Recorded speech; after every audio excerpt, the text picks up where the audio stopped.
The Select Committee to investigate the January 6th attack on the United States Capitol will be in order. Without objection, the Chair is authorized to declare the committee in recess at any point. Pursuant to House Deposition Authority Regulation 10, the Chair announces the committee's approval to release the deposition material presented during this hearing. Good afternoon. In our hearings over the previous weeks, the Select Committee has laid out the details of a multi-part pressure campaign driven by the former president aimed at overturning the results of the 2020 presidential election and blocking the transfer of power. We've shown that this effort was based on a lie that the election was stolen, tainted by widespread fraud, Donald Trump's big lie. In the weeks ahead, the committee will hold additional hearings about how Donald Trump summoned a mob of his supporters to Washington, spurred them to march on the Capitol, and failed to take meaningful action to quell the violence as it was unfolding on January 6th. However, in recent days, the Select Committee has obtained new information dealing with what was going on in the White House on January 6th and in the days prior. Specific detailed information about what the former president and his top aides were doing and saying in those critical hours.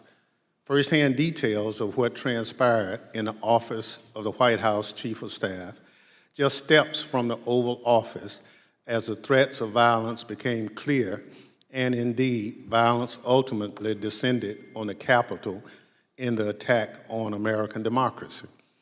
It's important that the American people hear that information immediately. That's why, in consultation with the Vice Chair, I've recalled the committee for today's hearing. As you've seen and heard in our earlier hearings, the Select Committee has developed a massive body of evidence thanks to the many hundreds of witnesses who have voluntarily provided information relevant to our investigation.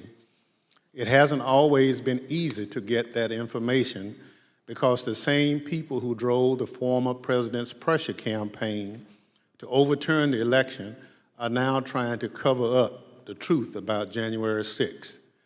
But thanks to the courage of certain individuals, the truth won't be buried.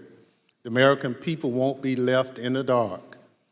Our witness today, Ms. Cassie Hutchinson, has embodied that courage.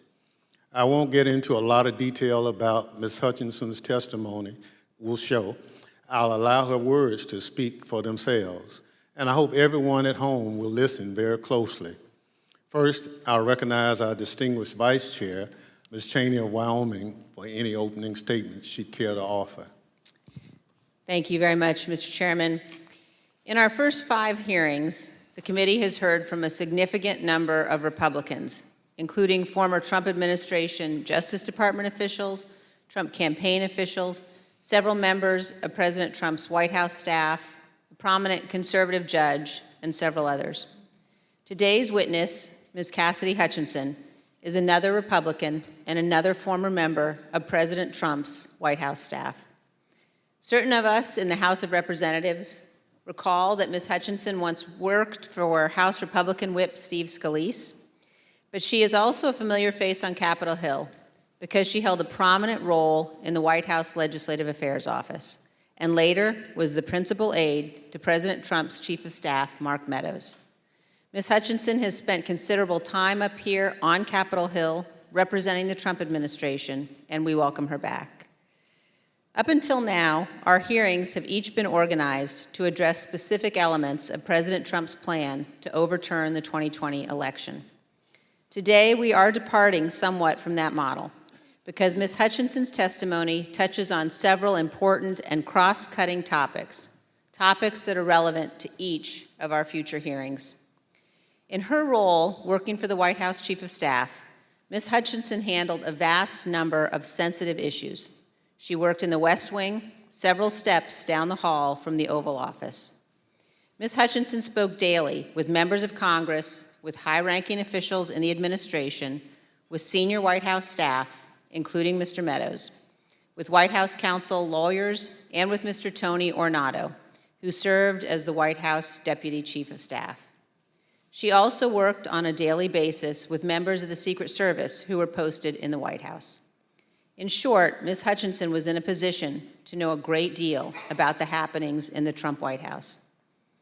Ms. Hutchinson has already sat for 4 videotaped interviews with committee investigators, and we thank her very much for her cooperation and for her courage.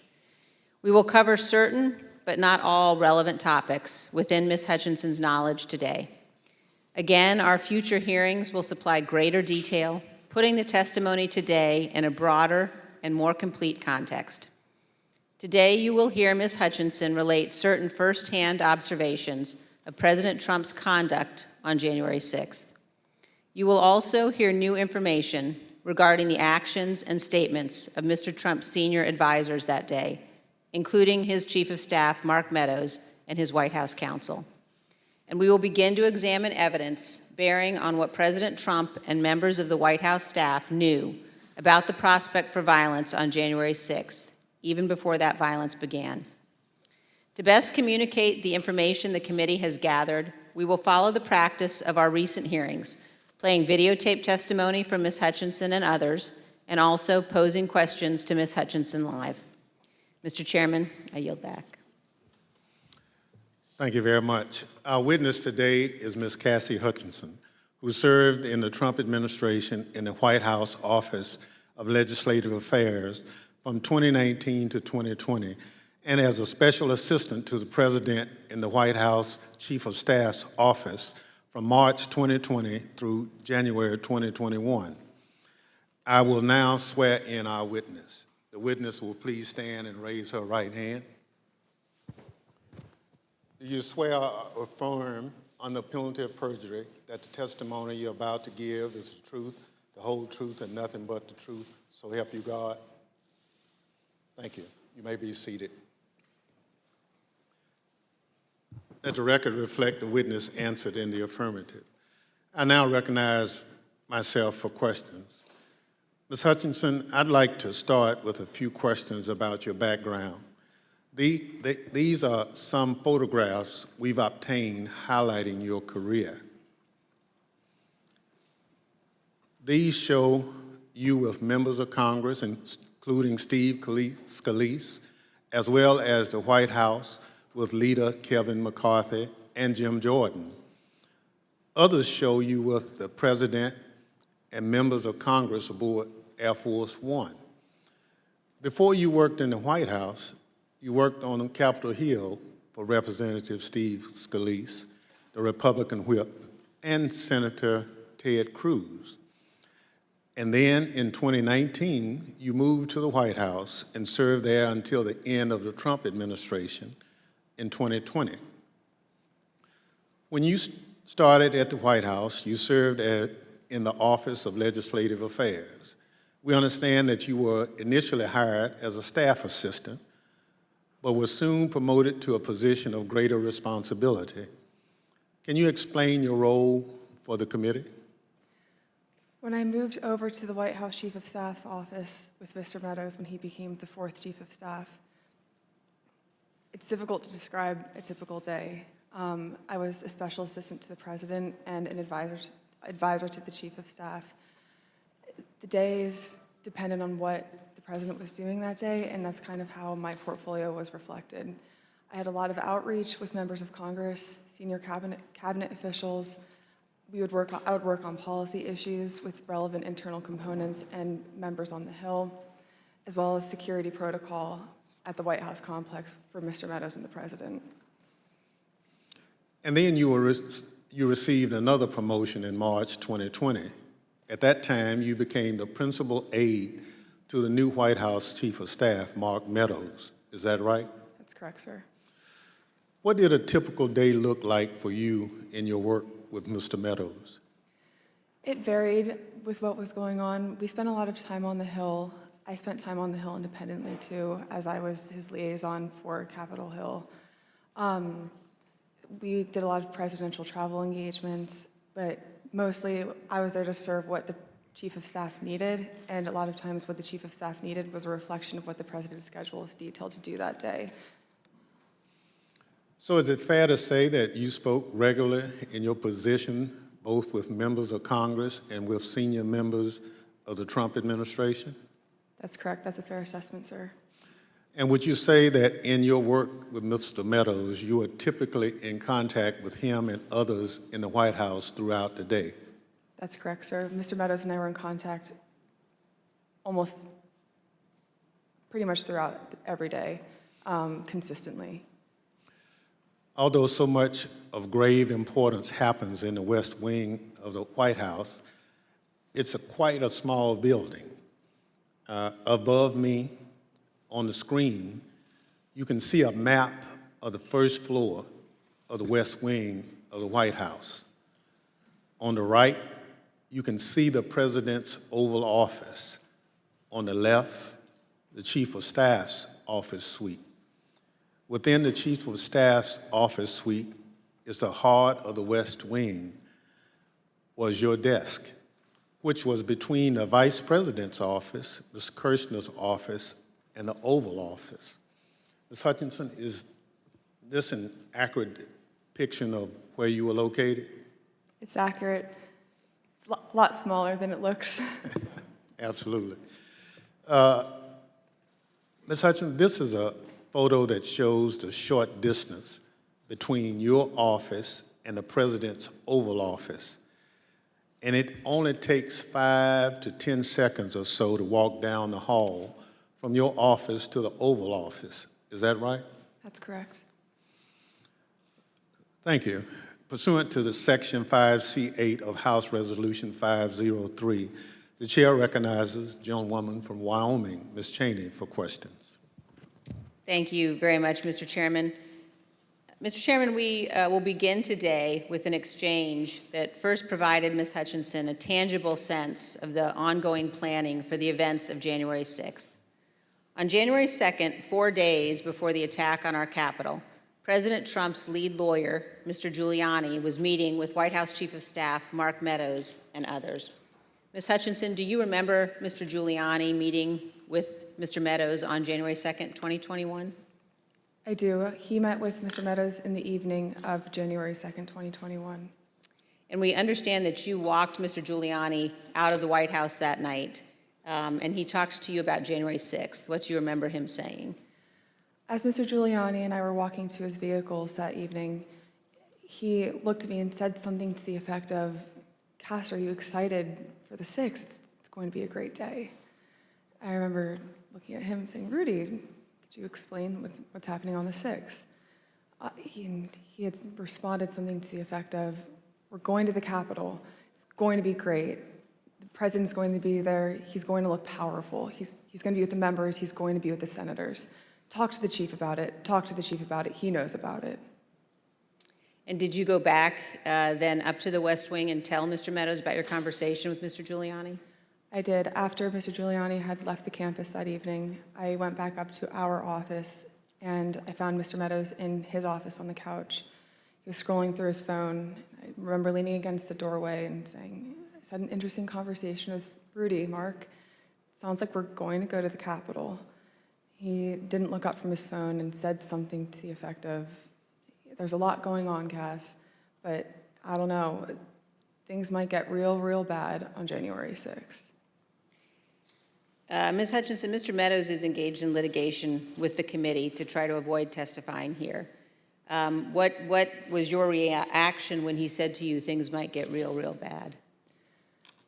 In the days before January 2nd, I was apprehensive about the 6th. I had heard general plans for a rally. I had heard tentative movements to potentially go to the Capitol. But when hearing Rudy's take on January 6th and then Mark's response, that evening was the first moment that I remember feeling scared and nervous for what could happen on January 6th. And I had a deeper concern for what was happening with the planning aspects of it. Thank you, Ms. Hutchinson. Today, we're going to be focusing primarily on the events of January 5th and 6th at the White House. But to begin and to frame the discussion, I want to talk about a conversation that you had with Mr. John Ratcliffe, the Director of National Intelligence. And you had this conversation in December of 2020. Mr. Ratcliffe was nominated by President Trump to oversee U.S. intelligence, our U.S. intelligence community. And before his appointment, Mr. Ratcliffe was a Republican member of Congress. As you will see on this clip, Director Ratcliffe's comments in December of 2020 were prescient. My understanding was Director Ratcliffe didn't want much to do with the post-election period. Director Ratcliffe felt that it wasn't something that the White House should be pursuing. It felt it was dangerous for the president's legacy. He had expressed to me that he was concerned that it could spiral out of control and potentially be dangerous, either for our democracy or the way that things were going for the 6th.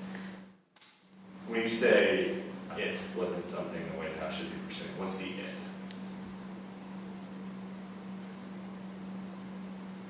Trying to fight the results of the election, finding missing ballots, pressuring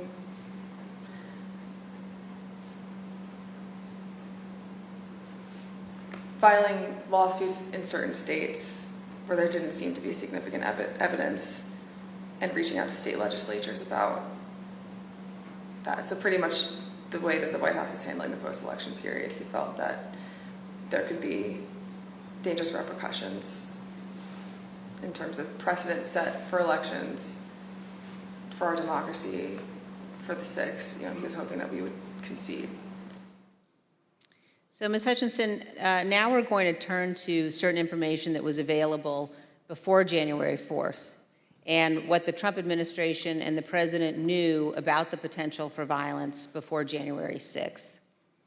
On the screen, you will see an email received by Acting Deputy Attorney General Donahue on January 4th from the National Security Division of the Department of Justice.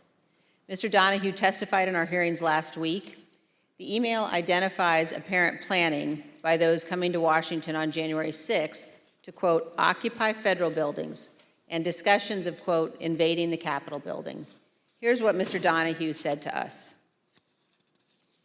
And we knew that if you have tens of thousands of very upset people showing up in Washington, D.C., that there was potential for violence. The U.S. Secret Service was looking at similar information and watching the planned demonstrations. In fact, their intelligence division sent several emails to White House personnel, like Deputy Chief of Staff Tony Ornato and the head of the President's Protective Detail, Robert Engel, including certain materials listing events like those on the screen. The White House continued to receive updates about planned demonstrations, including information regarding the Proud Boys organizing and planning to attend events on January 6th. Although Ms. Hutchinson has no detailed knowledge of any planning involving the Proud Boys for January 6th, she did note this. I recall hearing the word Oath Keeper and hearing the word Proud Boys closer to the planning of the January 6th rally when Mr. Giuliani would be around. On January 3rd, the Capitol Police issued a special event assessment.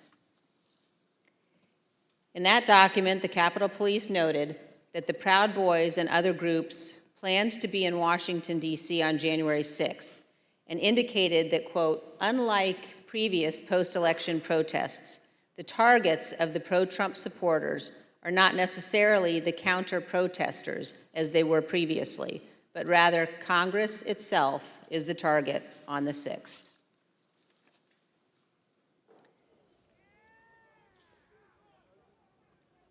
Of course, we all know now that the Proud Boys showed up on January 6th, marched from the Washington Monument to the Capitol that day, and led the riotous mob to invade and occupy our Capitol. Ms. Hutchinson, I want to play you a clip of one of our meetings when you described a call on January 4th that you received from National Security Advisor Robert O'Brien on the same topic, potential violence on January 6th. I received a call from Robert O'Brien, the National Security Advisor. He had asked if he could speak with Mr. Meadows about potential words of violence that he was hearing that were potentially going to happen on the Hill on January 6th. I had asked if he had connected with Tony Ornato because Tony Ornato had a conversation with Mark about that topic. Robert had said, I'll talk to Tony, and then I don't know if Robert ever connected with Mark about the issue. Ms. Hutchinson, can you describe for us Mr. Ornato's responsibilities as Deputy Chief of Staff? The Deputy Chief of Staff position at the White House for operations is arguably one of the most important positions that somebody can hold. They're in charge of all security protocol for the campus and all presidential protectees, primarily the president and the first family, but anything that requires security for any individual that has presidential protection, so the Chief of Staff or the National Security Advisor, as well as the Vice President's team too. Tony would oversee all of that, and he was the conduit for security protocol between White House staff and the United States Secret Service. Thank you. And you also described a brief meeting between Mr. Ornato and Mr. Meadows on the potential for violence. The meeting was on January 4th. They were talking about the potential for violence on January 6th. Let's listen to a clip of that testimony. I remember Mr. Ornato had talked to him about intelligence reports. I remember Mr. Ornato coming in and saying that we had intel reports saying that there could potentially be violence on the 6th. You also told us about reports of violence and weapons that the Secret Service were receiving on the night of January 5th and throughout the day on January 6th. Is that correct? That's correct. There are reports that police in Washington, D.C. had arrested several people with firearms or ammunition following a separate pro-Trump rally in Freedom Plaza on the evening of January 5th. Are those some of the reports that you recall hearing about? They are. Of course, the world now knows that the people who attacked the Capitol on January 6th had many different types of weapons. When a president speaks, the Secret Service typically requires those attending to pass through metal detectors, known as magnetometers, or MAGs for short. The Select Committee has learned that people who willingly entered the enclosed area for President Trump's speech were screened so they could attend the rally at the Ellipse. They had weapons and other items that were confiscated: pepper spray, knives, brass knuckles, tasers, body armor, gas masks, batons, blunt weapons. And those were just from the people who chose to go through the security for the president's event on the Ellipse, not the several thousand members of the crowd who refused to go through the MAGs and watched from the lawn near the Washington Monument. The Select Committee has learned about reports from outside the magnetometers and has obtained police radio transmissions identifying individuals with firearms, including AR-15s, near the Ellipse on the morning of January 6th. Let's listen. There's an individual who's in a tree. He's going to be a white male, about 6 feet tall, thin build, brown cowboy boots. He's got blue jeans and a blue jean jacket, and underneath the blue jean jacket, the complainants both saw a stock of an AR-15. He's going to be with a group of individuals, about five to eight other individuals. Two of the individuals in that group at the base of the tree, near the porta potties, were wearing green fatigues, green olive drab style fatigues, about 5'8", 5'9", skinny white males, brown cowboy boots. They had Glock-style pistols in their waistband. 8736 with the message that subject, weapon on his right hip. Copy that, he's in the tree. Motor 1, make sure PPD knows they have an elevated threat in the tree south side of Constitution Avenue. Look for the Don't Tread on Me flag, American flag face mask, cowboy boots, weapon on the right side hip. I got 3 men walking down the street in fatigue while carrying AR-15. Copy at 14th and Independent.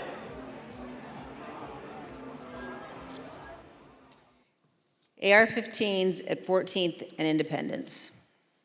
As you saw in those emails, the first report that we showed, we now know was sent in the 8 o'clock hour on January 6th.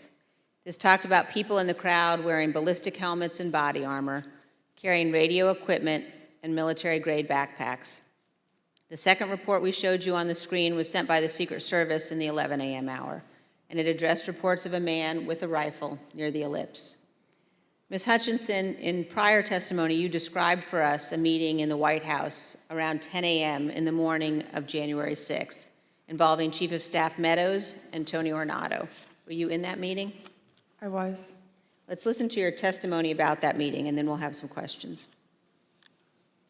I think the last time we talked, you mentioned that some of the weapons that people had at the rally included flagpoles, oversized sticks or flagpoles, bear spray. Is there anything else that you recall hearing about that the people who would gather on the ellipse had? I recall Tony and I having a conversation with Mark probably around 10 a.m., 10:15 a.m., where I remember Tony mentioning knives, guns in the form of pistols and rifles, bear spray, body armor, spears, and flagpoles. Spears were one item, flagpoles were one item, and then Tony had relayed to me something to the effect of, and these effing people are fastening spears onto the ends of flagpoles. Ms. Hutchinson, here's a clip of your testimony regarding Mr. Meadows' response to learning that the rally attendees were armed that day. What was Mark's reaction, Mr. Meadows' reaction to this list of weapons that people had in the crowd? When Tony and I went in to talk to Mark that morning, Mark was sitting on his couch and on his phone, which was something typical. And I remember Tony just got right into it. I was like, sorry, I just want to let you know, and had informed him, like, this is how many people we have outside the mags right now. These are the weapons that we're known to have. It's possible he listed more weapons off that I just don't recall. And gave him a brief but and concise explanation, but also fairly thorough. And I remember distinctly Mark not looking up from his phone. And I remember Tony finishing his explanation and it taking a few seconds for Mark to say something, to the point where I almost said, Mark, did you hear him? And then Mark chimed in and was like, all right, anything else? Still looking down at his phone. And Tony looked at me and I looked at Tony and Tony said, no, sir, do you have any questions? He's like, what are you hearing? And I looked at Tony and I was like, sir, he just told you about what was happening down at the rally. And he was like, yeah, I know. And then he looked up and said, have you talked to the president? And Tony said, yes, sir, he's aware too. And he said, all right, good. He asked Tony if Tony had informed the president. Yes. And Tony said, yes, he had. So, Ms. Hutchinson, is it your understanding that Mr. Ornato told the president about weapons at the rally on the morning of January 6th? That's what Mr. Ornato relayed to me. And here's how you characterize Mr. Meadows' general response when people raised concerns about what could happen on January 6th. So at the time, in the days leading up to the 6th, there were lots of public reports about how things might go bad on the 6th, and even the potential for violence. If I'm hearing you correctly, what stands out to you is that Mr. Meadows did not share those concerns, or at least did not act on those concerns? Did not act on those concerns would be accurate. But other people raised them to him? Like in this exchange, you mentioned that Mr. Ornato pulled him aside. That's correct. Ms. Hutchinson, we're going to show now an exchange of texts between you and Deputy Chief of Staff Ornato. And these text messages were exchanged while you were at the ellipse. In one text, you write, but the crowd looks good from this vantage point as long as we get the shot. He was effing furious. And the text messages also stress that President Trump kept mentioning the OTR, an off-the-record movement. We're going to come back and ask you about that in a minute. But could you tell us, first of all, who it is in the text who was furious? The he in that text that I was referring to was the president. And why was he furious, Ms. Hutchinson? He was furious because he wanted the arena that we had on the Ellipse to be maxed out at capacity for all attendees. The advance team had relayed to him that the mags were free-flowing. Everybody who wanted to come in had already come in, but he still was angry about the extra space and wanted more people to come in. And did you go to the rally in the presidential motorcade? I was there, yes, in the motorcade. And were you backstage with the president and other members of his staff and family? I was. And you told us, Ms. Hutchinson, about particular comments that you heard while you were in the tent area. When we were in the offstage announce area tent behind the stage, he was very concerned about the shot, meaning the photograph that we would get, because the rally space wasn't full.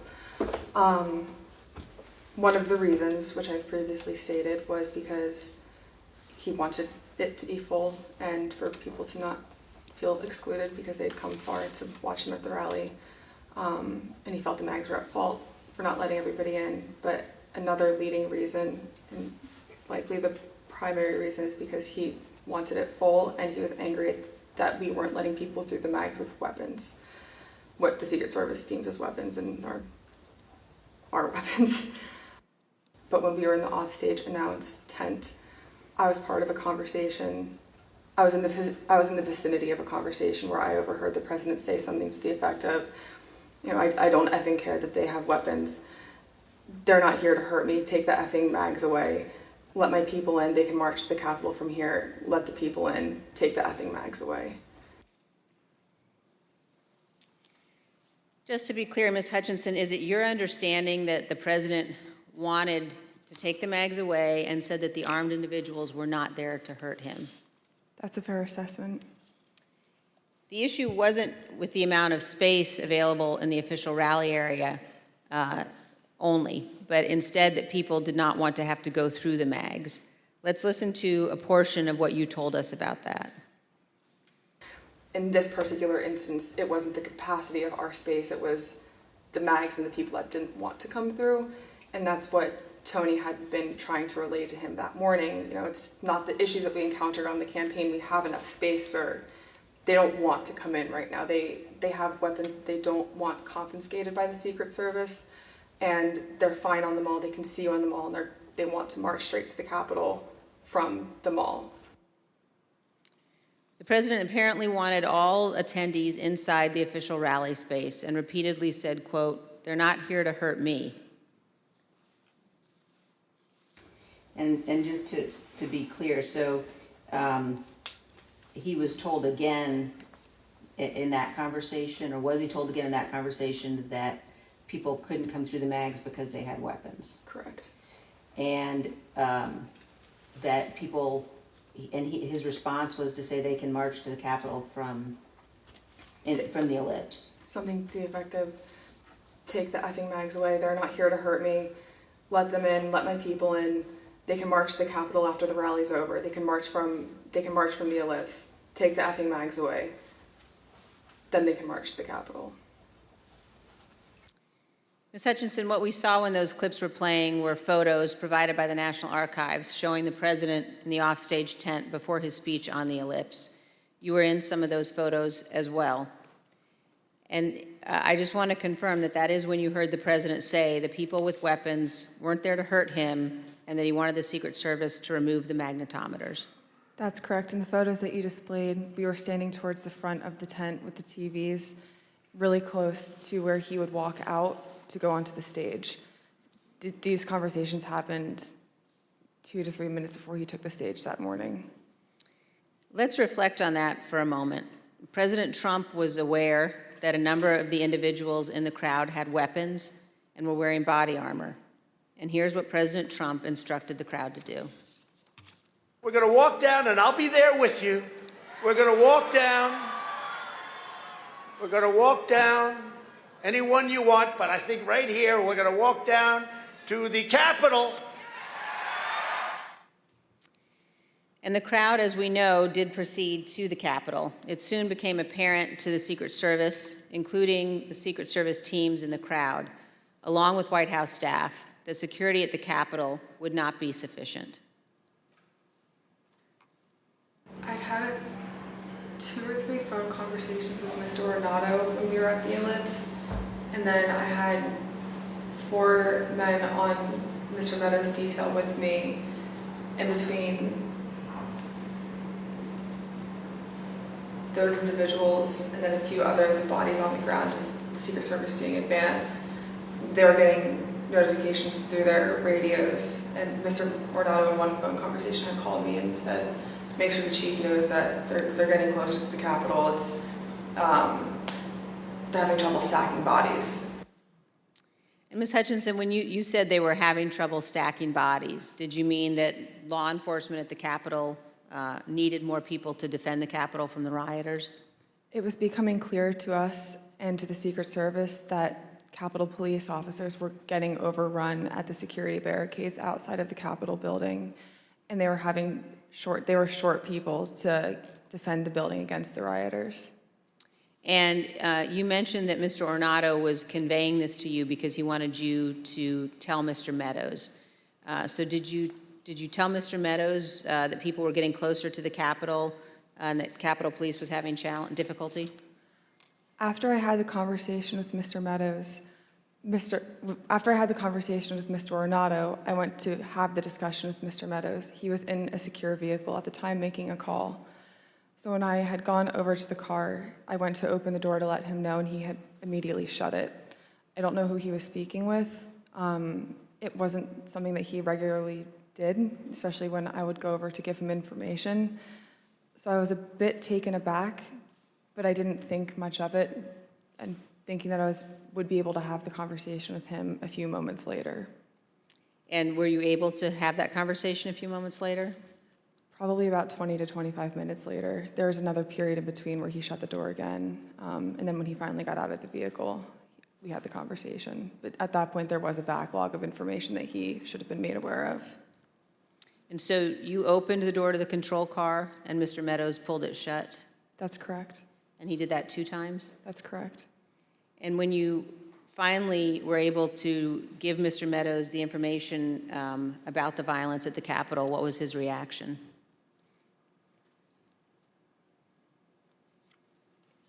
He almost had a lack of reaction. I remember him saying, all right, something to the effect of, how much longer does the president have left in his speech? Again, much of this information about the potential for violence was known or learned before the onset of the violence, early enough for President Trump to take steps to prevent it. He could, for example, have urged the crowd at the Ellipse not to march to the Capitol. He could have condemned the violence immediately once it began, or he could have taken multiple other steps. But as we will see today and in later hearings, President Trump had something else in mind.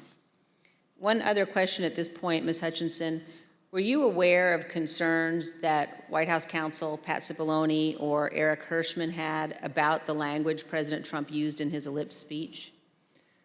There were many discussions the morning of the 6th about the rhetoric of the speech that day.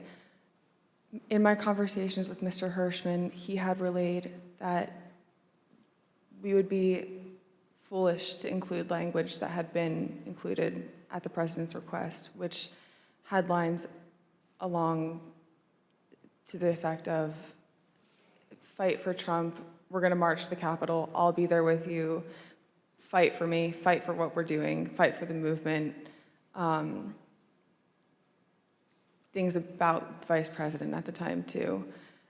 Both Mr. Hirschman and White House counsel's office were urging the speechwriters to not include that language for legal concerns and also for the optics of what it could portray the president wanting to do that day. And we just heard the president say that he would be with his supporters as they marched to the Capitol. Even though he did not end up going, he certainly wanted to. Some have questioned whether President Trump genuinely planned to come here to the Capitol on January 6th. In his book, Meadows falsely wrote that after President Trump gave his speech on January 6th, he told Mr. Meadows that he was, quote, speaking metaphorically about the walk to the Capitol. As you will see, Donald Trump was not speaking metaphorically. As we heard earlier, Rudy Giuliani told Ms. Hutchinson that Mr. Trump planned to travel to the Capitol on January 6th. I want to pause for just a moment to ask you, Ms. Hutchinson, to explain some of the terminology you will hear today. We've heard you use two different terms to describe plans for the president's movement to the Capitol or anywhere else. One of those is a scheduled movement, and another one is OTR. Could you describe for us what each of those mean? A scheduled presidential movement is on his official schedule. It's notified to the press and to a wide range of staff that will be traveling with him. It's known to the public, known to the Secret Service, and they're able to coordinate the movement days in advance. An off-the-record movement is confined to the knowledge of a very, very small group of advisors and staff. Typically, a very small group of staff would travel with him, mostly that are just included in the national security package. You can pull an off-the-record movement together in less than an hour. It's a way to kind of circumvent having to release it to the press, if that's the goal of it, or to not have to have as many security parameters put in place ahead of time to make the movement happen. Thank you. And let's turn back now to the president's plans to travel to the Capitol on January 6th. We know that White House counsel Pat Cipollone was concerned about the legal implications of such a trip, and he agreed with the Secret Service that it shouldn't happen. Ms. Hutchinson, did you have any conversations with Pat Cipollone about his concerns about the president going to the Capitol on January 6th? On January 3rd, Mr. Cipollone had approached me, knowing that Mark had raised the prospect of going up to the Capitol on January 6th. Mr. Cipollone and I had a brief private conversation where he said to me, we need to make sure that this doesn't happen.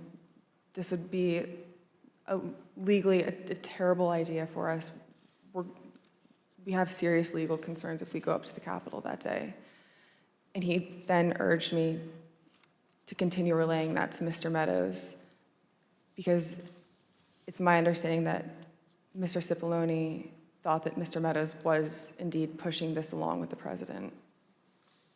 And we understand, Ms. Hutchinson, that you also spoke to Mr. Cipollone on the morning of the 6th as you were about to go to the rally on the Ellipse. And Mr. Cipollone said something to you like, make sure the movement to the Capitol does not happen. Is that correct? That's correct. I saw Mr. Cipollone right before I walked out onto West Exec that morning, and Mr. Cipollone said something to the effect of, please make sure we don't go up to the Capitol, Cassidy. Keep in touch with me. We're going to get charged with every crime imaginable if we make that movement happen. And do you remember which crimes Mr. Cipollone was concerned with? In the days leading up to the 6th, we had conversations about potentially obstructing justice or defrauding the electoral count. Let's hear about some of those concerns that you mentioned earlier in one of your interviews with us. Having a private conversation with Pat late in the afternoon of the 3rd or the 4th, that Pat was concerned it would look like we were obstructing justice or obstructing the electoral college count. And I apologize for probably not being very firm with my legal terms here, but that it would look like we were obstructing what was happening on Capitol Hill. And he was also worried that it would look like we were inciting a riot or encouraging a riot to erupt on the Capitol, at the Capitol. In fact, in the days before January 6th and on January 6th itself, President Trump expressed to multiple White House aides that he wanted to go to the Capitol after his speech. Here's what various White House aides have told the committee about the president's desire to go to the Capitol. Did the president tell you this, that he wanted to speak at the Capitol? Correct, yes. During the meeting in the dining room, did the idea of the president proceeding or walking to the Capitol on the 6th after his speech come up? Walking to the Capitol? No. Driving to the Capitol? It came up. Okay, how did it come up and what was discussed? He brought it up. He said, I want to go down to the Capitol. What about him marching to the Capitol on the 6th? Yes. Tell us about that. So, it's kind of a general thing. I mean, to get into the specifics of it, I was aware of a desire of the president to potentially march to the or accompany the rally attendees to the Capitol. When did you first hear about this idea of the president accompanying rally attendees to the Capitol on the 6th? Well, this was at the 6th. This was during the after he finished his remarks. When the president said that he would be going to the Capitol during his speech on the ellipse, the Secret Service scrambled to find a way for him to go. We know this from witnesses and the Secret Service, also from messages among staff on the President's National Security Council. The NSC staff were monitoring the situation in real time, and you can see how the situation evolved in the following chat log that the committee has obtained.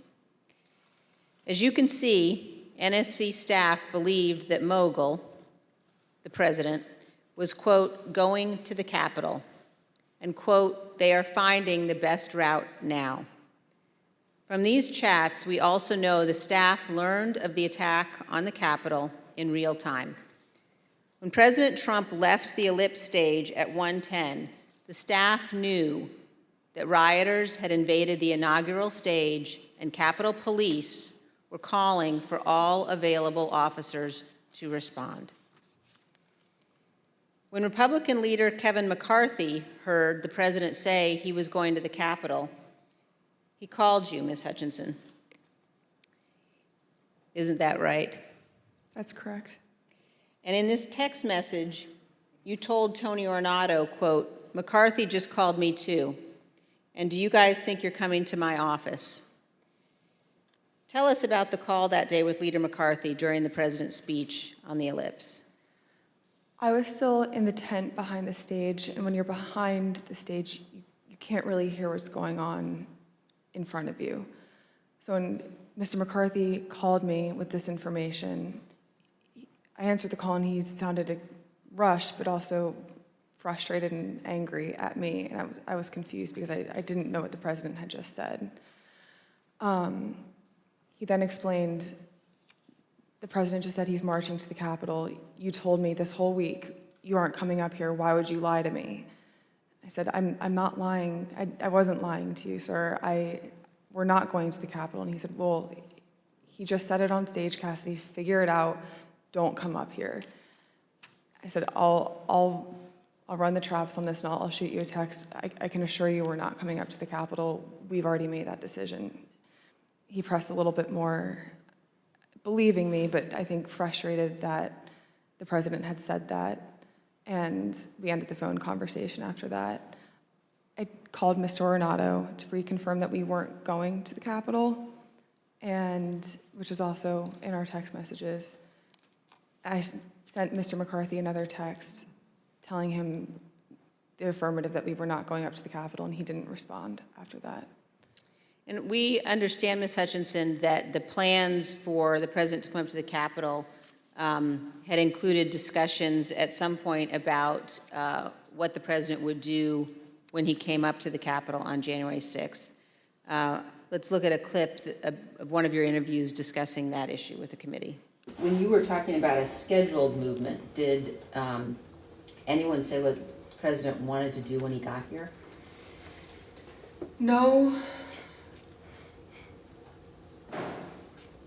Not that I can specifically remember. I remember hearing a few different ideas discussed between Mark and Scott Perry, Mark and Rudy Giuliani. I don't know which conversations were elevated to the president. I don't know what he personally wanted to do when he went up to the Capitol that day. I know that there were discussions about him having another speech outside of the Capitol before going in. I know that there was a conversation about him going into the House chamber at one point. As we've all just heard, in the days leading up to January 6th, on the day of the speech, both before and during and after the rally speech, President Trump was pushing his staff to arrange for him to come up here to the Capitol during the electoral vote count. Let's turn now to what happened in the president's vehicle when the Secret Service told him he would not be going to the Capitol after his speech. First, here is the president's motorcade leaving the ellipse after his speech on January 6th.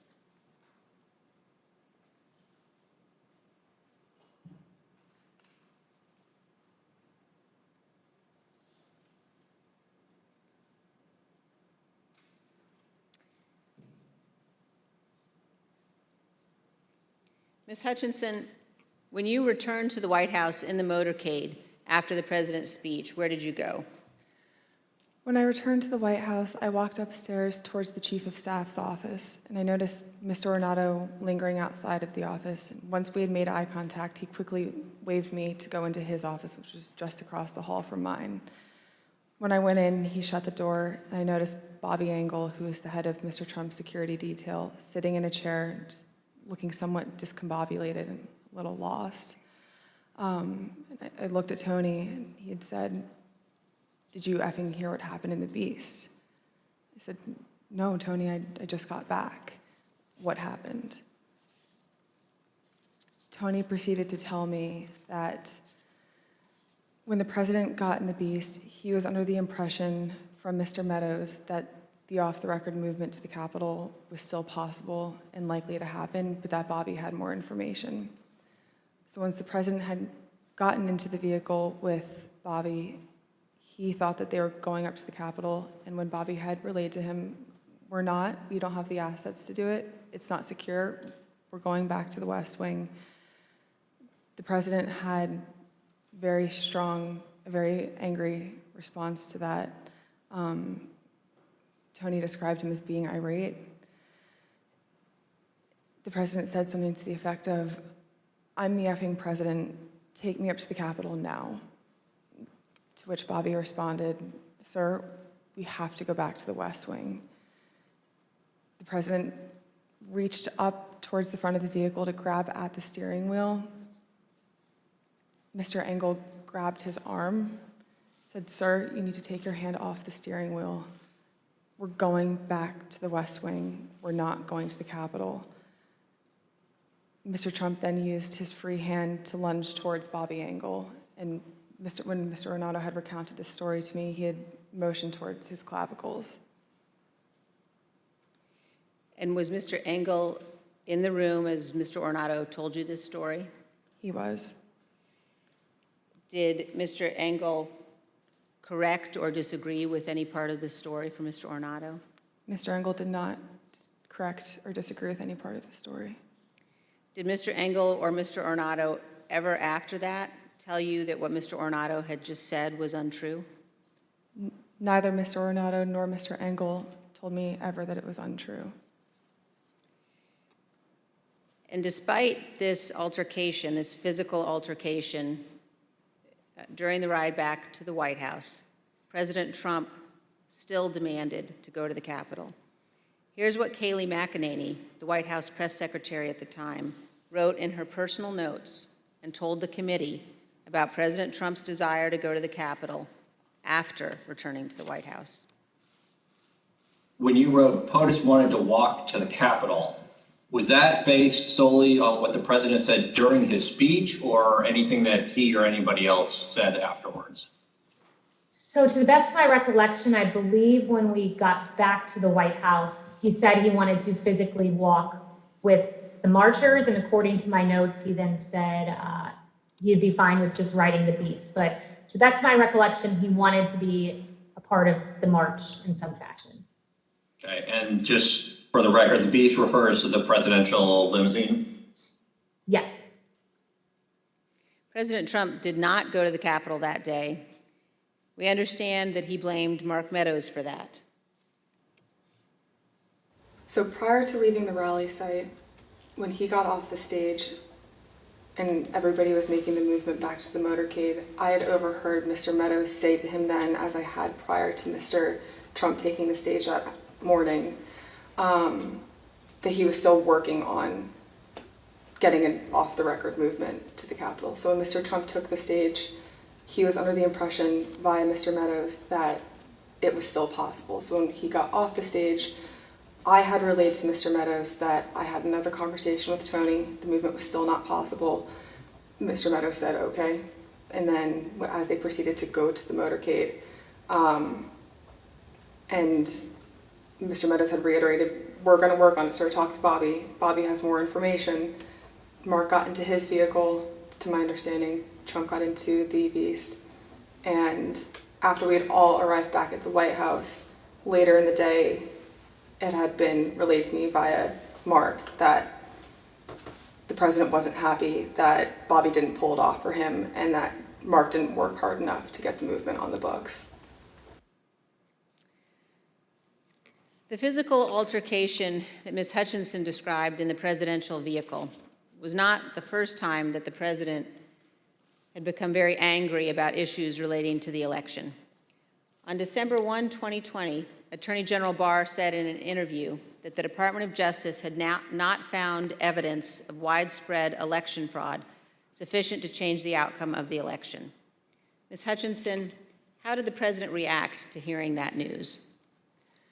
Around the time that I understand the AP article went live, I remember hearing noise coming from down the hallway, so I poked my head out of the office, and I saw the valet walking towards our office.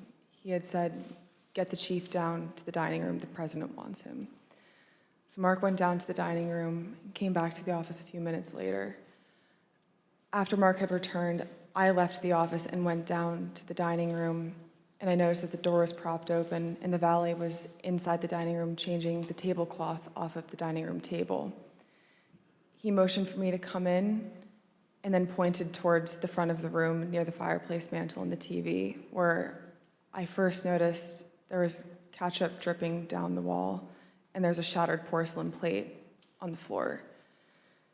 The valet had articulated that the president was extremely angry at the Attorney General's AP interview and had thrown his lunch against the wall,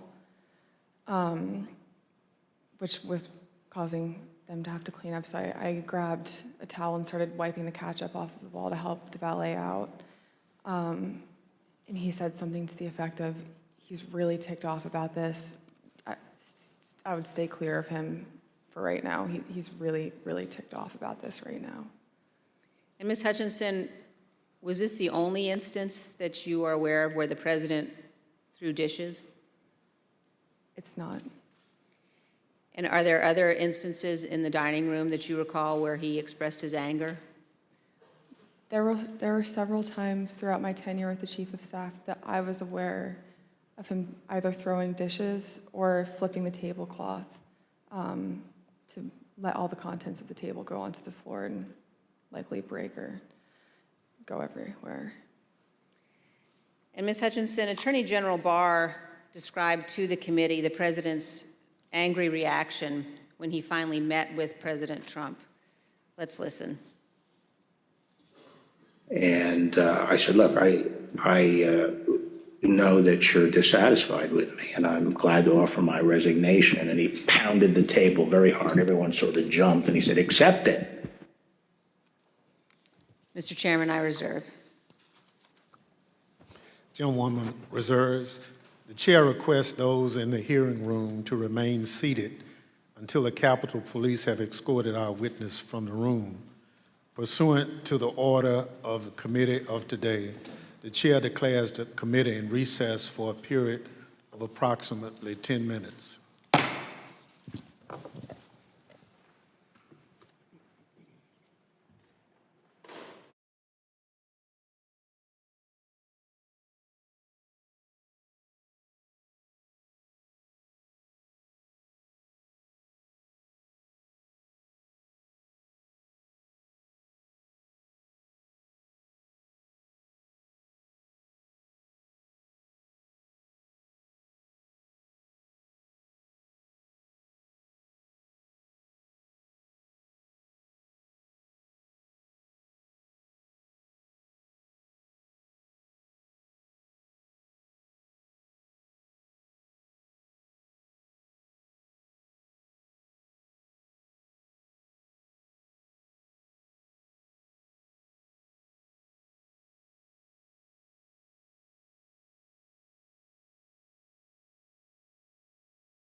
committee will be in order. Chair recognizes the gentlewoman from Wyoming, Vice Chair Cheney. Thank you, Mr. Chairman. Before we turn to what Ms. Hutchinson saw and heard in the White House during the violent attack on the Capitol on January 6th, let's discuss certain communications White House Chief of Staff Mark Meadows had on January 5th. President Trump's associate, Roger Stone, attended rallies during the afternoon and the evening of January 5th in Washington, D.C. On January 5th and 6th, Mr. Stone was photographed with multiple members of the Oath Keepers who were allegedly serving as his security detail. As we now know, multiple members of that organization have been charged with or pled guilty to crimes associated with January 6th. Mr. Stone has invoked his Fifth Amendment privilege against self-incrimination before this committee. General Michael Flynn has also taken the fifth before this committee. Mr. Stone previously had been convicted of other federal crimes unrelated to January 6th. General Flynn had pleaded guilty to a felony charge also predating and unrelated to January 6th. President Trump pardoned General Flynn just weeks after the presidential election. And in July of 2020, he commuted the sentence Roger Stone was to serve. The night before January 6th, President Trump instructed his Chief of Staff, Mark Meadows, to contact both Roger Stone and Michael Flynn regarding what would play out the next day. Ms. Hutchinson, is it your understanding that President Trump asked Mark Meadows to speak with Roger Stone and General Flynn on January 5th? That's correct. That is my understanding. And Ms. Hutchinson, is it your understanding that Mr. Meadows called Mr. Stone on the 5th? I'm under the impression that Mr. Meadows did complete both a call to Mr. Stone and General Flynn the evening of the 5th. And do you know what they talked about that evening, Ms. Hutchinson? I'm not sure. Is it your understanding that Mr. Giuliani, Mr. Eastman, and others had set up what has been called, quote, a war room at the Willard Hotel on the night of the 5th? I was aware of that the night of the 5th. And do you know if Mr. Meadows ever intended to go to the Willard Hotel on the night of the 5th? Mr. Meadows had a conversation with me where he wanted me to work with Secret Service on a movement from the White House to the Willard Hotel so he could attend the meeting or meetings with Mr. Giuliani and his associates in the war room. And what was your view as to whether or not Mr. Meadows should go to the Willard that night? I had made it clear to Mr. Meadows that I didn't believe it was a smart idea for him to go to the Willard Hotel that night. I wasn't sure everything that was going on at the Willard Hotel, although I knew enough about what Mr. Giuliani and his associates were pushing during this period. I didn't think that it was something appropriate for the White House Chief of Staff to attend or to consider involvement in. I made that clear to Mr. Meadows. Throughout the afternoon, he mentioned a few more times going up to the Willard Hotel that evening, and then eventually dropped the subject the night of the 5th and said that he would dial in instead. So General Flynn has appeared before this committee, and when he appeared before our committee, he took the 5th. Let's briefly view a clip of General Mike Flynn taking the Fifth Amendment. General Flynn, do you believe the violence on January 6th was justified? Do we have? Yes.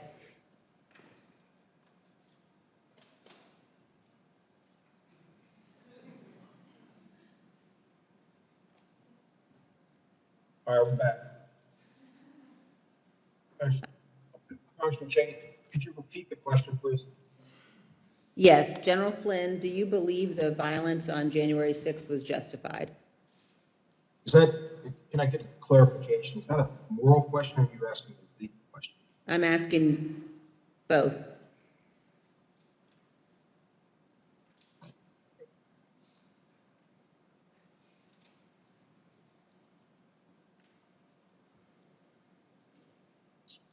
I said the fifth. Do you believe the violence on January 6th was justified morally? Take the fifth. You believe the violence on January 6th was justified legally? Fifth. General Flynn, do you believe in the peaceful transition of power in the United States of America? The fifth.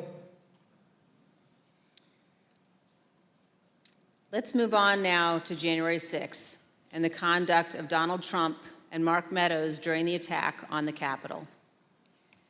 Ms. Hutchinson, I'd like now for us to listen to a description, your description of what transpired in the West Wing during the attack. For context, in this clip, you describe the time frame starting at about 2 p.m. So I remember Mark being alone in his office for quite some time, and I know we've spoken about Ben Williamson going in at one point, and I don't personally remember Ben going in. I don't doubt that he had gone in, but I remember him being alone in his office for most of the afternoon, around 2 o'clock to 2:05. Around 2 o'clock to 2:05, we were watching the TV, and I could see that the rioters were getting closer and closer to the Capitol. Mark still hadn't popped out of his office or said anything about it. So that's when I went into his office. I saw that he was sitting on his couch, on his cell phone. Same as the morning where he was just kind of scrolling and typing. I said, "Hey, are you watching the TV, Chief?" Because his TV was small, and you can see it, but I didn't know if he was really paying attention. I said, "Are you watching the TV, Chief?" And he was like, "Yeah." So, the rioters are getting really close. Have you talked to the president? He said, "No, he wants to be alone right now." Still looking at his phone. So I start to get frustrated because, I sort of felt like I was watching this is not a great comparison, but a bad car accident that was about to happen where you can't stop it, but you want to be able to do something. And I remember thinking in that moment, Mark needs to snap out of this, and I don't know how to snap him out of this, but he needs to care. And I just remember I blurted out, I said, "Mark, do you know where Jim's at right now?" And he looked up at me at that point and said, "Jim?" And I said, "Mark, he was on the floor a little while ago giving a floor speech. Did you listen?" He said, "Yeah, it was real good. Did you like it?" And I said, "Yeah. Do you know where he's at right now?" He said, "Well, no, I haven't heard from him." And I said, "You might want to check in with him, Mark." And I remember pointing at the TV, and I said, "The rioters are getting close. They might get in." And he looked at me and said something to the effect of, "All right, I'll give him a call." Not long after the rioters broke into the Capitol, you described what happened with White House counsel Pat Cipollone. No more than a minute and a half later, I see Pat Cipollone barreling down the hallway towards our office and rushed right in, looked at me, said, "Is Mark in his office?" And I said, "Yes." He just looked at me and started shaking his head and went over, opened Mark's office door, stood there with the door propped open, and said something to Mark is still sitting on his phone. I remember glancing and he's still sitting on his phone. And I remember Pat saying to him something to the effect of, "The rioters have gotten to the Capitol, Mark. We need to go down and see the president now." And Mark looked up at him and said, "He doesn't want to do anything, Pat." And Pat said something to the effect of, and very clearly had said this to Mark, something to the effect of, "Mark, something needs to be done or people are going to die and the blood's going to be on your effing hands. This is getting out of control. I'm going down there." And at that point, Mark stood up from his couch, both of his phones in his hand. He had his glasses on still. He walked out with Pat. He put both of his phones on my desk and said, "Let me know if Jim calls." And they walked out and went down to the dining room. A few minutes later, Representative Jordan called back. A couple minutes later, so likely around between 2:15 and 2:25. I know the tweet went out at 2:24. I don't remember if I was there when the tweet went out or if it happened right afterwards, but Jim had called. I answered the phone, said 1 second. He knew it was, I guess he knew it was me. I introduced myself, but I don't remember if he called my cell phone or if he had called one of Mark's. But I answered the phone and said, 1 sec, Mark's on the hall, I'm going to go hand the phone to him. He said, okay. So I went down, I asked the valet if Mark was in the dining room. The valet said yes. I opened the door to the dining room, briefly stepped in to get Mark's attention, showed him the phone, like flipped the phone his way so he could see it said Jim Jordan. He had stepped to where I was standing there holding the door open, took the phone talking to Jim with the door still propped open. So I took a few steps back. So I probably was 2 feet from Mark. He was standing in the doorway going into the Oval Office dining room. They had a brief conversation, and in the crossfires, I heard briefly like what they were talking about, but in the background, I had heard conversations in the Oval dining room at that point talking about the hang Mike Pence chants. That clip ended, Ms. Hutchinson, with you recalling that you heard the President, Mr. Meadows, and the White House counsel discussing the hang Mike Pence chants. And then you described for us what happened next. It wasn't until Mark hung up the phone, handed it back to me. I went back to my desk. A couple minutes later, him and Pat came back, possibly Eric Hirschman too. I'm pretty sure Eric Hirschman was there.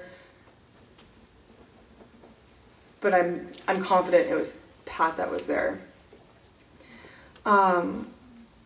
I remember Pat saying something to the effect of, Mark, we need to do something more.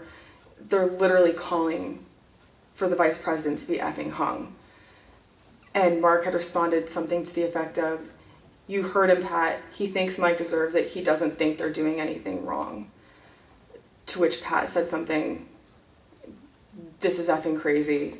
We need to be doing something more. Briefly stepped into Mark's office. And when Mark had said something to the effect of, he doesn't think they're doing anything wrong, knowing what I had heard briefly in the dining room, coupled with Pat discussing the hang Mike Pence chants in the lobby of our office, and then Mark's response, I understood there to be the rioters in the Capitol that were chanting for the vice president to be hung. Let me pause here on this point.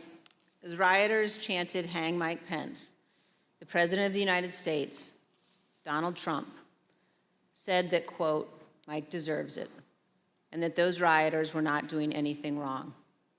This is a sentiment that he has expressed at other times as well. In an interview with ABC News correspondent Jonathan Karl, President Trump was asked about the supporters chanting hang Mike Pence last year. Instead of condemning them, the former president defended them. Saying hang Mike Because Pence. it's common sense, John. It's common sense that you're supposed to protect. How can you, if you know a vote is fraudulent, right? Yeah. How can you pass on a fraudulent vote to Congress? President Trump's view that the rioters were not doing anything wrong and that, quote, Mike deserved it, helps us to understand why the president did not ask the rioters to leave the Capitol for multiple hours. In fact, he put this tweet out at 2:24 p.m.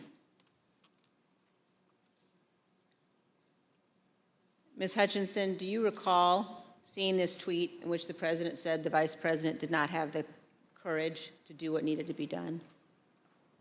I do. And Ms. Hutchinson, what was your reaction when you saw this tweet? As a staffer that worked to always represent the administration to the best of my ability and to showcase the good things that he had done for the country, I remember feeling frustrated, disappointed, and really, it felt personal. It was really sad. As an American, I was disgusted. it was unpatriotic, it was un-American. We were watching the Capitol building get defaced over a lie. And it was something that was really hard in that moment to digest, knowing what I had been hearing down the hall in the conversations that were happening, seeing that tweet come up and knowing what was happening on the Hill. And it's something that I still struggled to work through the emotions of that. Ms. Hutchinson, we have also spoken to multiple other White House staff about their reaction to Donald Trump's 224 tweet, condemning Mike Pence for not having the courage to refuse to count electoral votes, an act that would have been illegal. Matthew Pottinger, a former Marine intelligence officer who served in the White House for 4 years, including as Deputy National Security Advisor, was in the vicinity of the Oval Office at various points throughout the day. When he saw that tweet, he immediately decided to resign his position. Let's watch him describe his reaction to the president's tweet. One of my staff brought me a printout of a tweet by the president. And the tweet said something to the effect that Mike Pence, the vice president, didn't have the courage to do what should have been done. I read that tweet and made a decision at that moment to resign. That's where I knew that I was leaving that day, once I read that tweet. Ultimately, members of the White House staff, Sarah Matthews, cabinet members Secretary Chao and Secretary Devos resigned as well. Here is Secretary Devos's resignation letter. As you can see, in resigning on January 6th, Secretary DeVos said to the president, quote, "There's no mistaking the impact your rhetoric had on the situation, and it is the inflection point for me." Let's also look at Secretary Chao's resignation statement. When Secretary Chao resigned, she spoke of the January 6th attack, and she said, quote, "As I am sure is the case with many of you, this has deeply troubled me in a way I simply cannot set aside." Ms. Hutchinson, in our prior interviews, we've asked you about what the president's advisors were urging him to do during the attack. You've described roughly 3 different camps of thought inside the White House that day. Can you tell us about those? There was a group of individuals that were strongly urging him to take immediate and swift action. I would classify the White House counsel's office, Mr. Hirschman, Ms. Ivanka Trump, in that category of really working to get him to take action and pleading with him to take action. There was a more neutral group where advisors were trying to toe the line, knowing that Mr. Trump didn't necessarily want to take immediate action and condemn the riots, but knowing something needed to be done. And then there was the last group, which was deflect and blame. Let's blame Antifa. These aren't our people. It's my understanding that Mr. Meadows was in the deflect and blame category, but he did end up taking a more neutral route, knowing that there were several advisors in the president's circle urging him to take more action, which I think was reflected in the rhetoric released later that day in the videos. You told us that the White House counsel's office was in the camp encouraging the president to tell the rioters to stop the attack and to leave the Capitol. Let's listen. White House counsel's office wanted there to be a strong statement out to condemn the rioters. I'm confident in that. Now let's look at just one example of what some senior advisors to the president were urging. Ms. Hutchinson, could you look at the exhibit that we're showing on the screen now? Have you seen this note before? That's a note that I wrote at the direction of the Chief of Staff on January 6th, likely around 3 o'clock. And it's written on a Chief of Staff note card, but that's your handwriting, Ms. Hutchinson? That's my handwriting. And why did you write this note? The Chief of Staff was in a meeting with Eric Hirschman and potentially Mr. Philbin, and they had rushed out of the office fairly quickly. Mark had handed me the note card with one of his pens and started dictating a statement for the president to potentially put out. And, no, I'm sorry, go ahead. That's okay. There were two phrases on there, one illegal and then one without proper authority. The illegal phrase was the one that Mr. Meadows had dictated to me. Mr. Hirschman had chimed in and said, also put without legal authority. There should have been a slash between the two phrases. It was an or if the president had opted to put one of those statements out. Evidently he didn't. Later that afternoon, Mark came back from the Oval Dining Room and put the palm card on my desk with illegally crossed out, but said we didn't need to take further action on that statement. So, to your knowledge, this statement was never issued? It was, to my knowledge, it was never issued. And Ms. Hutchinson, did you understand that Ivanka Trump wanted her father to send people home? That's my understanding, yes. Let's play a clip of you addressing that issue. I remember her saying at various points, you know, she wanted her dad to send them home. She wanted her dad to tell them to go home peacefully, and she wanted to include language that he necessarily wasn't on board with at the time. You will hear more about this at our later hearings, but we have evidence of many others imploring Donald Trump and Mark Meadows to take action. Here is some of that evidence, text messages sent to Mark Meadows during the attack. This is a text message at 2:32 from Laura Ingram. Hey, Mark, the president needs to tell people in the Capitol to go home. In the next message, this is hurting all of us. And then he's destroying his legacy and playing into every stereotype. We lose all credibility against the BLM Antifa crowd if things go south. The president's son, Don Jr., also urgently contacted Mark Meadows. At 2:53, he wrote, he's got to condemn this shit ASAP. The Capitol Police tweet is not enough. As you will see, these are just two of the numerous examples of Trump supporters and allies urging the president to tell his supporters to leave the Capitol. It would not have been hard for the president to simply walk down to the briefing room a few feet down the hall from the Oval Office. As Norah O'Donnell noted during an interview with House Republican leader Kevin McCarthy, where Leader McCarthy said he believed the attack was un-American. I want to quickly bring in Kevin McCarthy, the House Minority Leader. Leader McCarthy, do you condemn this violence? I completely condemn the violence in the Capitol. What we're currently watching unfold is un-American. I am disappointed. I'm sad. This is not what our country should look like. This is not who we are. This is not the First Amendment. This has to stop, and this has to stop now. Leader McCarthy, the President of the United States has a briefing room steps from the Oval Office. It is, the cameras are hot 24/7, as you know.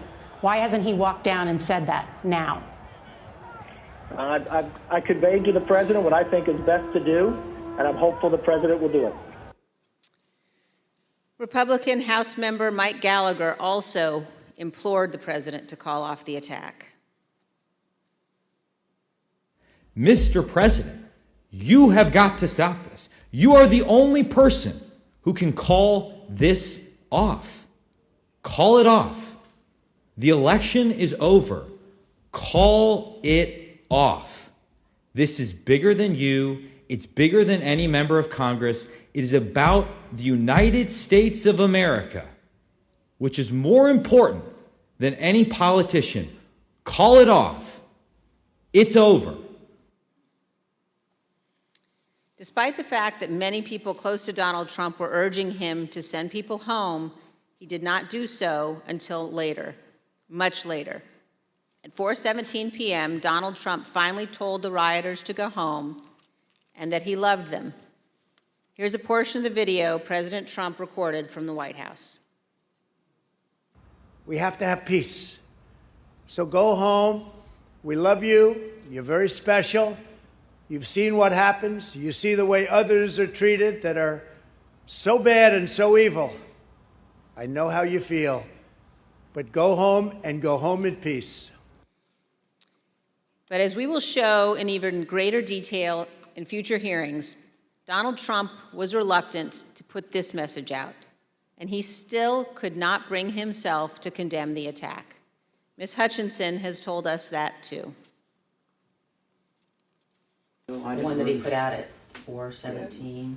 I'm sure you've discussed it, and just to elaborate if I hadn't already at that point, I recall him being reluctant to film the video on the 6th. I was not involved in any of the logistics or the planning for that video. I just remember seeing the video go out and feeling a little shocked after it went out. On the evening of January 6th and the day after, the president's family and his senior staff and others tried to encourage the president to condemn the violence and commit to the peaceful transition of power. At 3:31 p.m. on January 6th, Sean Hannity of Fox News texted Mark Meadows. Mr. Hannity said, quote, "Can he make a statement? I saw the tweet. Ask people to leave the Capitol." Later that evening, Mr. Hannity sent another text message to Mark Meadows. This time, he shared a link to a tweet. That tweet reported that President Trump's cabinet secretaries were considering invoking the 25th Amendment to remove President Trump from office.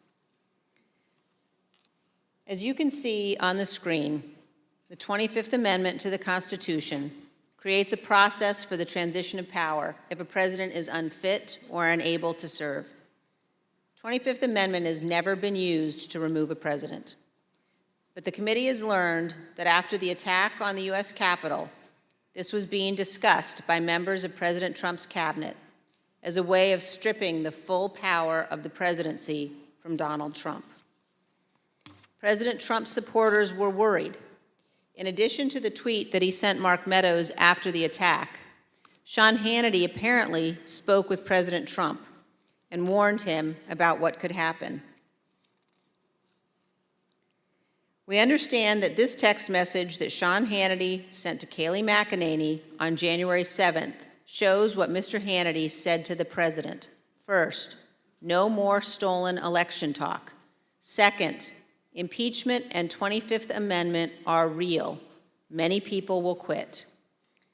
Ms. Hutchinson, you told us that you were hearing about discussions related to the 25th Amendment. Here's part of what you said.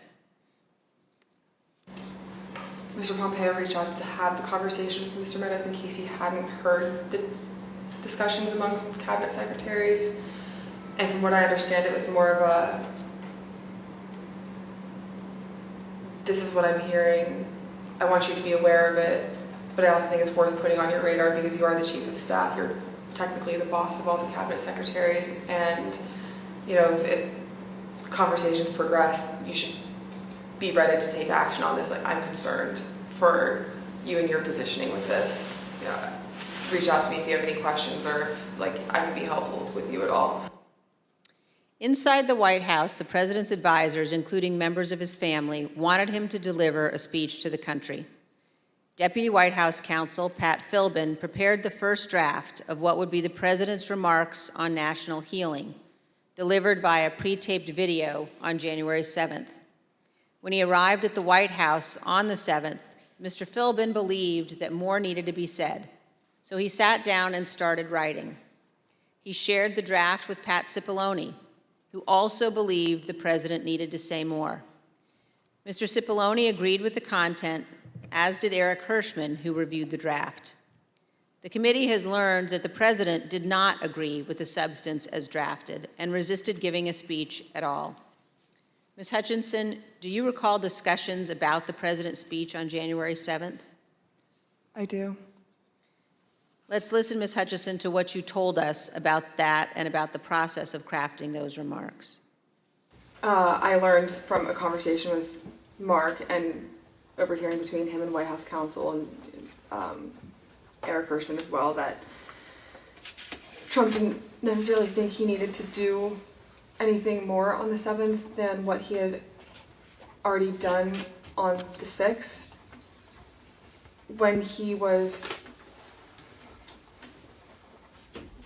convinced to put out a video on the 7th, I understand that he had a lot of opinions about what the context of that announcement were to entail. I had original drafts of the speech where there were several lines that didn't make it in there about prosecuting the rioters or calling them violent.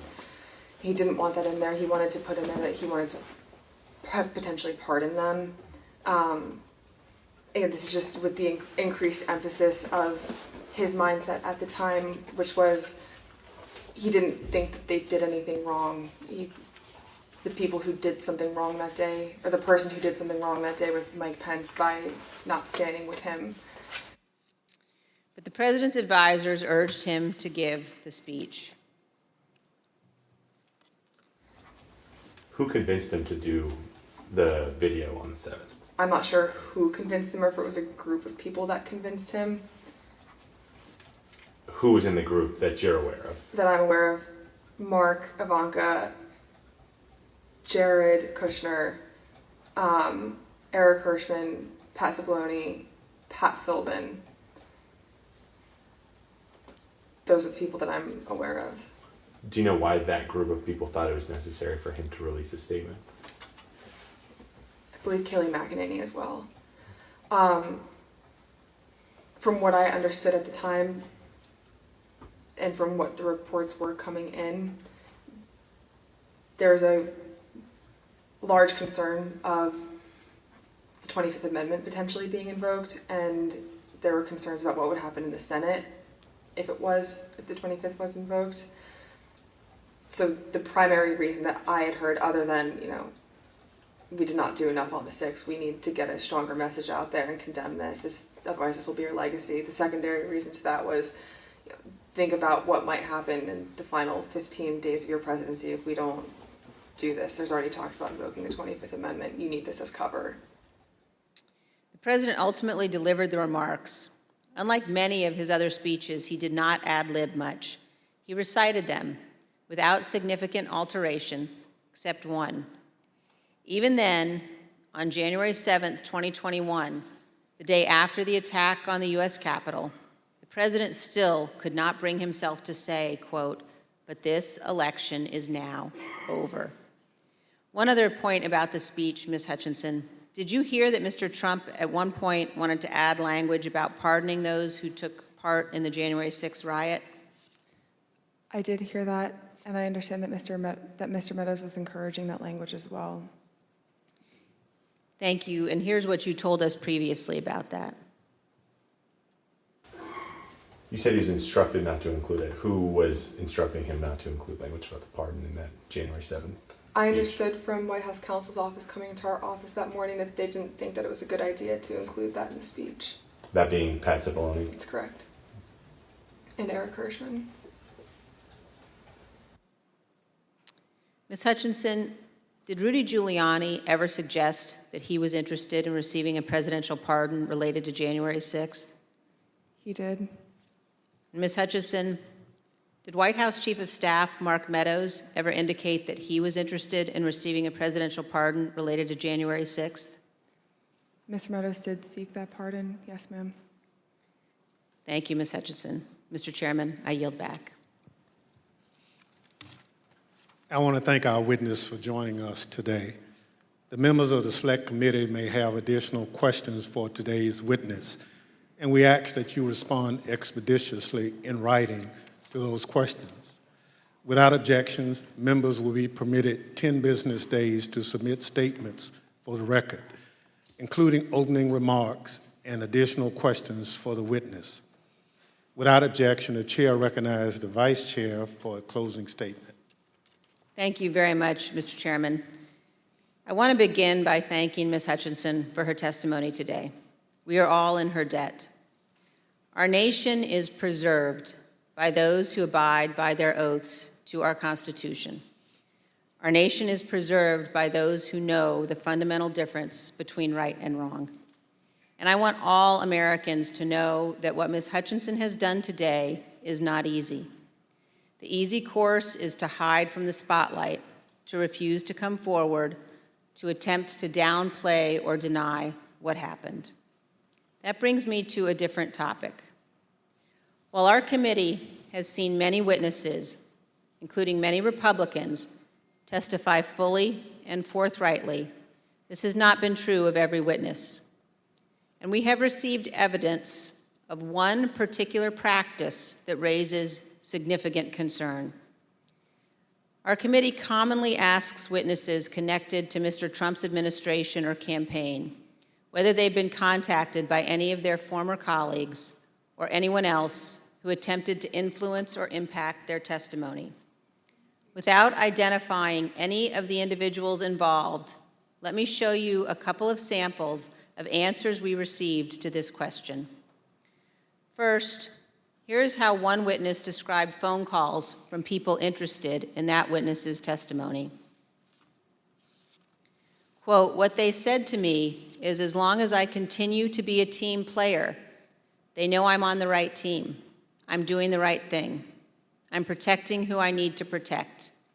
You know I'll continue to stay in good graces in Trump world. And they have reminded me a couple of times that Trump does read transcripts, and just keep that in mind as I proceed through my interviews with the committee." Here's another sample in a different context. This is a call received by one of our witnesses. Quote, "A person let me know you have your deposition tomorrow. He wants me to let you know he's thinking about you. He knows you're loyal and you're going to do the right thing when you go in for your deposition."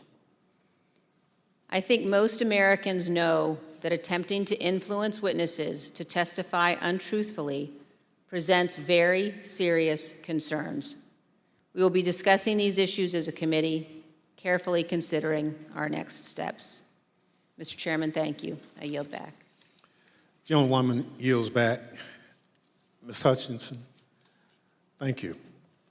Thank you for doing your patriotic duty and helping the American people get a complete understanding of January 6th and its causes. Thank you for your courage in testifying here today. You have the gratitude of this committee and your country. I know it wasn't easy to sit here today and answer these questions, but after hearing your testimony in all its candor and detail, I want to speak directly to the handful of witnesses who have been outliers in our investigation, the small number who have defied us outright, those whose memories have failed them again and again on the most important details, and to those who fear Donald Trump and his enablers. Because of this courageous woman and others like her, your attempt to hide the truth from the American people will fail.